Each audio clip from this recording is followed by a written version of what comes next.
Ang pagkuha o ang pagkakaroon ng insurance ay isang wais na move ng isang tao, lalong-lalo na kung meron itong pamilya.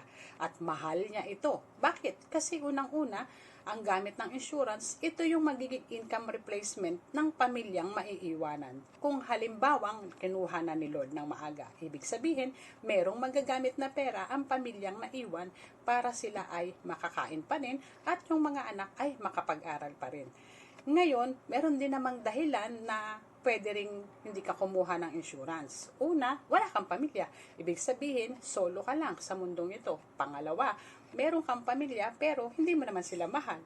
Yes, kasi kung halimbawa mahal na mahal mo ang pamilya mo at ayaw mo magiging kawawa sila, syempre, kailangan may insurance ka talaga. Pero kung halimbawa, iniisip mo, nako, ang insurance, pamilya ko lang makikinabang, ano sila? Hello? Ano yun?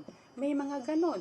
Kaya wag kang kumuha ng insurance. At ang pangatlo, kung meron ka talagang super laki ng ipon, ibig sabihin self-insured ka na at meron ka nang maiiwan sa pamilya mo just in case kinuha ka ni Lord, ibig sabihin, hindi mo na talaga kailangan ng insurance. Pero yung iba mas wise pa. Kasi gusto nila, merong insurance para ito naman yung gagamitin pang settle doon sa estate tax. Siyempre, sa buhay natin ito, dalawang bagay lang ang hindi maiiwasan, ang kamatayan at ang pagbabayad ng tax. Kaya again, kung ikaw ay may pamilya at mahal mo sila, siguraduhin mong meron ka talagang proper and enough na insurance coverage.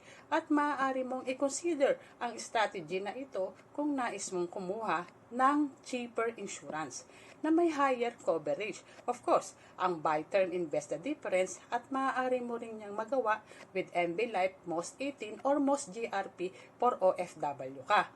Kasi napakamura lang ng premium. Kaya kung nais mong maintindihan pa ito, just let me know and I can guide you.